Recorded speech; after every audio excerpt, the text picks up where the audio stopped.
macallin ama bare waa midka aqoonta fidiya, bulshada jahliga ka tirtira, waa safiirka aqoonta iyo waalidka saddexaad ee ardayda. waa midka had iyo goor jecel in ardaydiisu horumarto oo hadafkooda iyo hamigooda gaaraan. haddaba su'aashu waxay tahay, macallinka iskuulka maxaa lagu diiday? ku soo dhowaada akhyaarta qisadeenna afaraad ee aad kala socotaan kanaalka Cilmi Kororse. qisada maanta waxa ay ku saabsan tahay nin dhalinyaro ah oo ku soo koray nolol xun oo aad u rafaad badan. hooyadii waxay dhimatay isagoo yar, waxa uu ahaa rajay. markii uu 12 sano soo gaaray, aabihiina wuu dhintay. waxa soo koriyay abtigii oo aad u gacan adkaa, laakiin ogolaa inuu wax barto. abtiga waxa uu had iyo goor kula dardaarmi jiray wiilka, maalinna ha isku dayna aniga wax weydiiso marka laga reebo qarashka ku baxa waxbarashada. wiilkan yar oo lagu magacaabi jiray Salmaan wuxuu had iyo goor dareemi jiray inuu ku jiro nolol aad u xun oo adag, maadaama uusan haysanin hooyo iyo aabbo.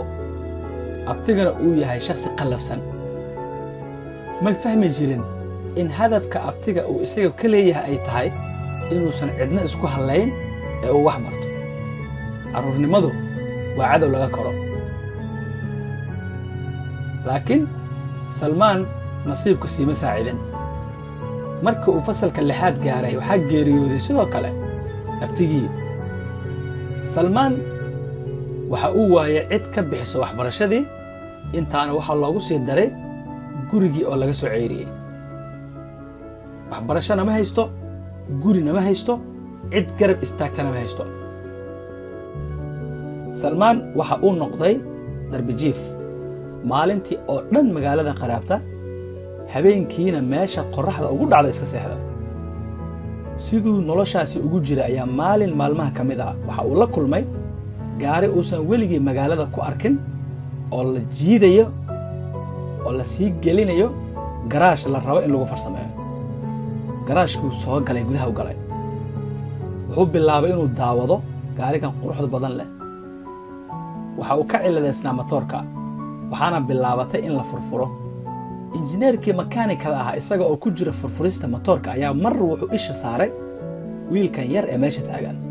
waxa uu u qaatay tuug birayaqaan ah ee raba inuu biro xado. wuu ku qayliyey, wuu ceyriyey. Salmaan wuu iska soo baxay.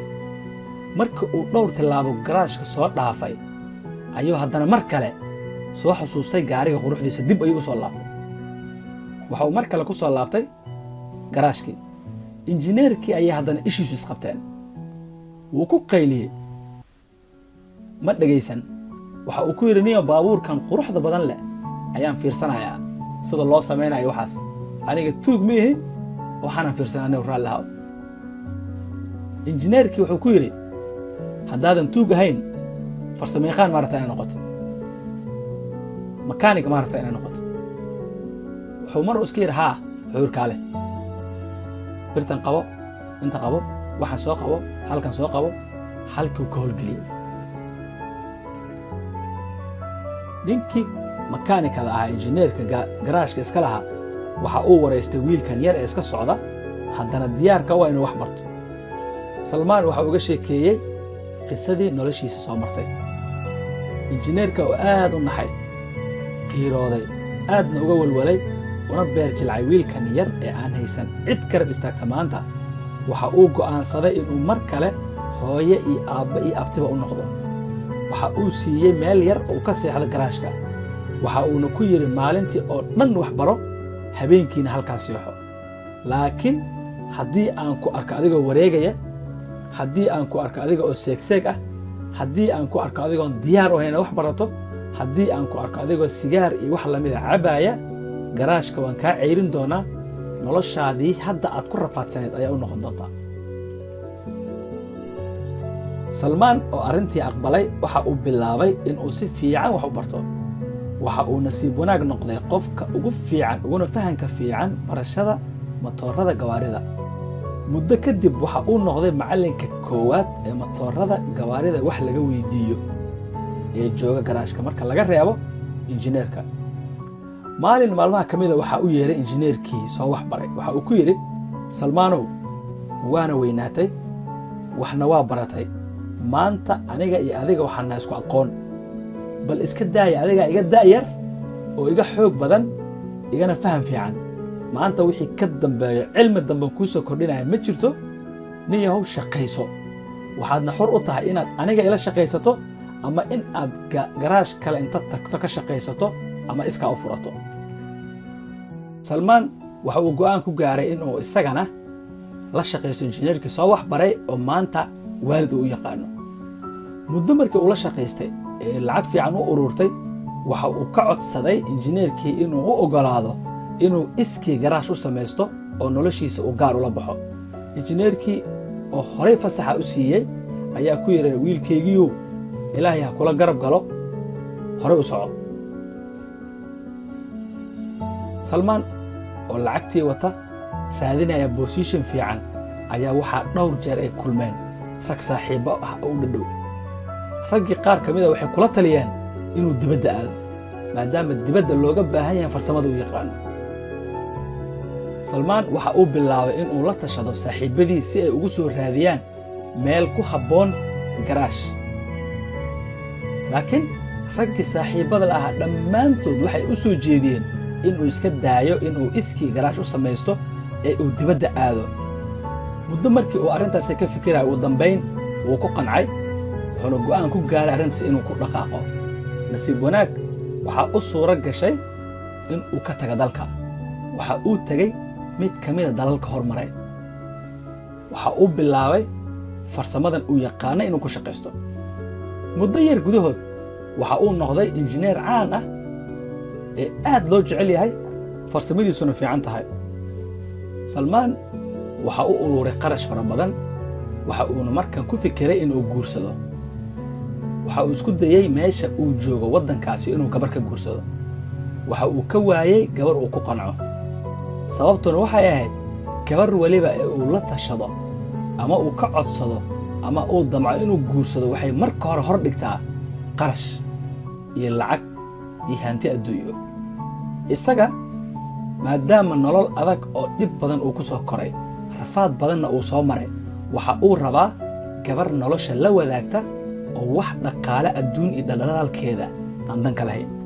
ugu dambayntii waxa uu ku soo laabtay dalka Soomaaliya. markii uu dhowr maalmood joogay, waxa uu saaxiibbadii u sheegay hadafkii ujeedka ka dambeeya safarkiisu halkan ku yimid. waxa uu u sheegay inuu rabo gabar aan marna damaceedu iyo ujeedkeedu ahayn dhaqaale adduunyo, laakiin diyaar u ah inay hesho nin fiican oo dhaqda kuna filan. waxa uu ka codsaday ragga saaxiibbadiisa inay sahanka u bilaabaan, suuqana la galaan, u soo raadiyaan miduu intaa safarka dheer u soo galay.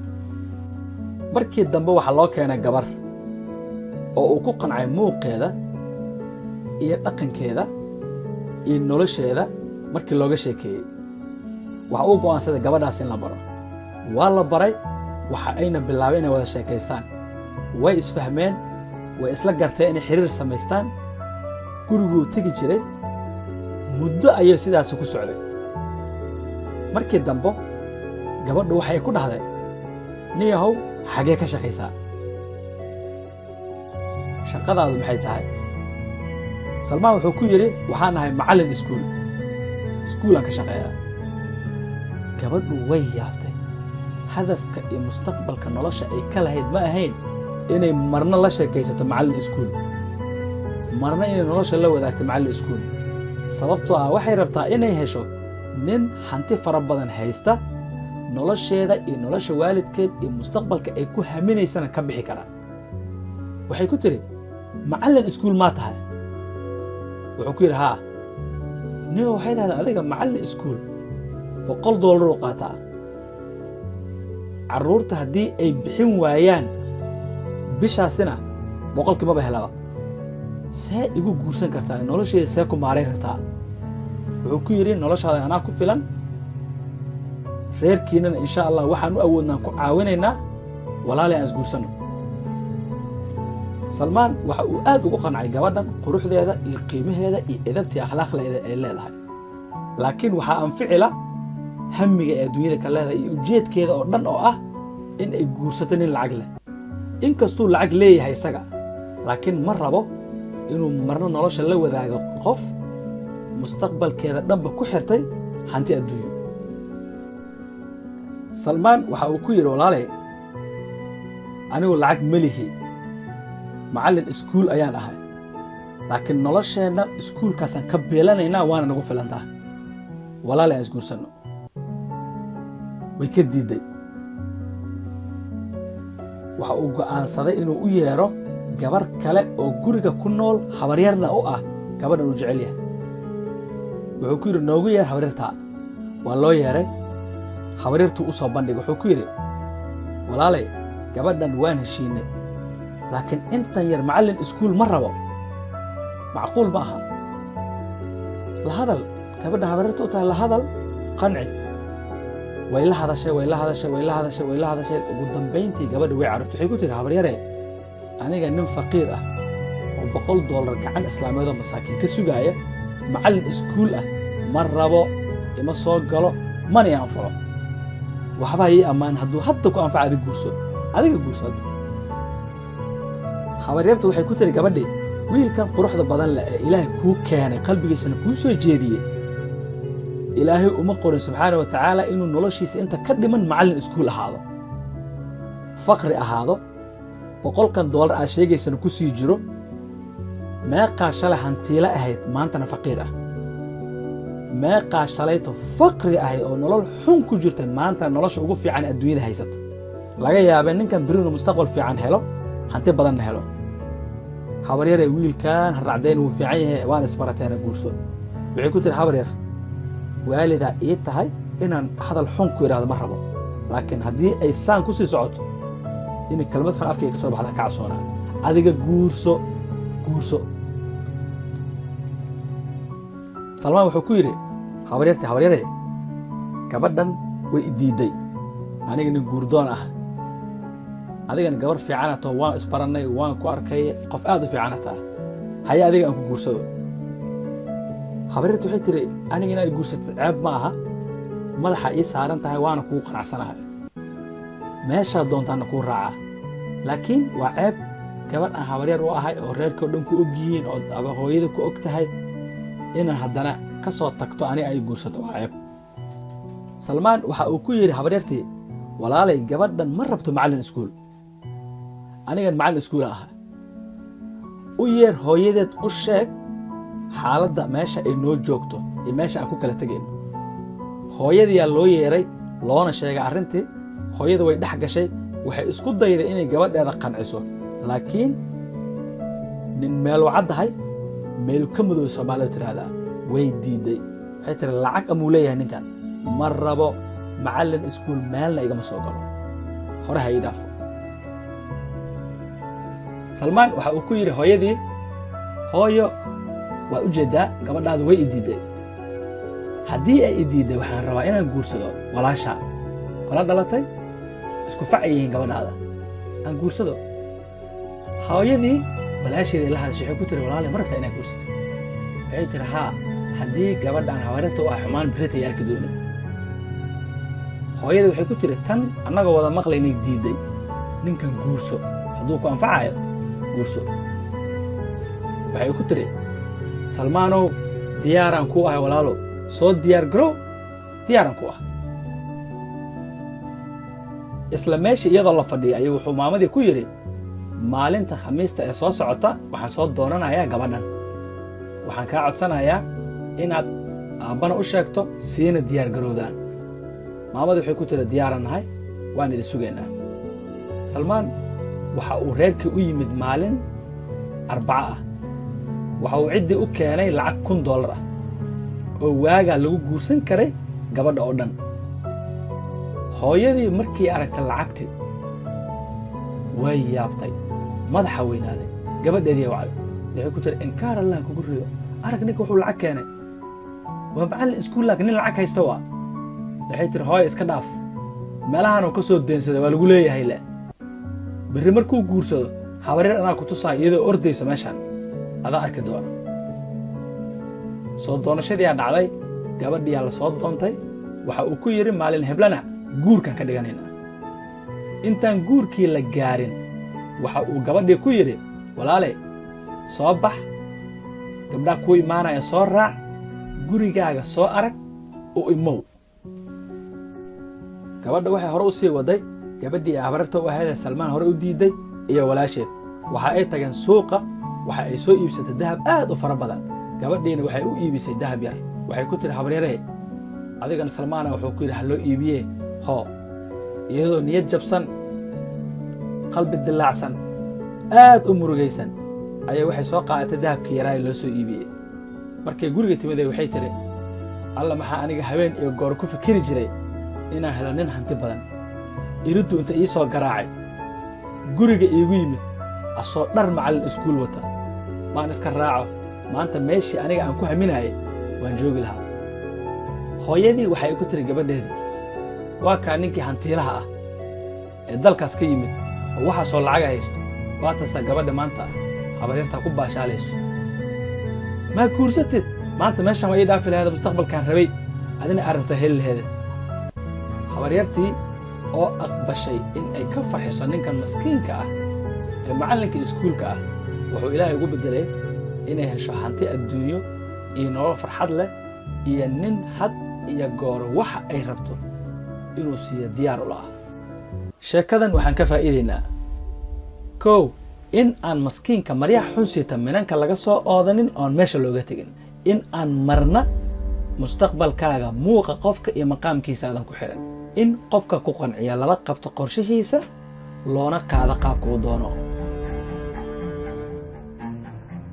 haddii aad ka heshay qisadan, fadlan ha iloobin in aad subscribe saarato kanaalkan si aad ula socoto qisooyinka kale soo socda, siina gaarsiiya asxaabtaada kuu dhadhow si ay iyagan uga faa'iidaystaan.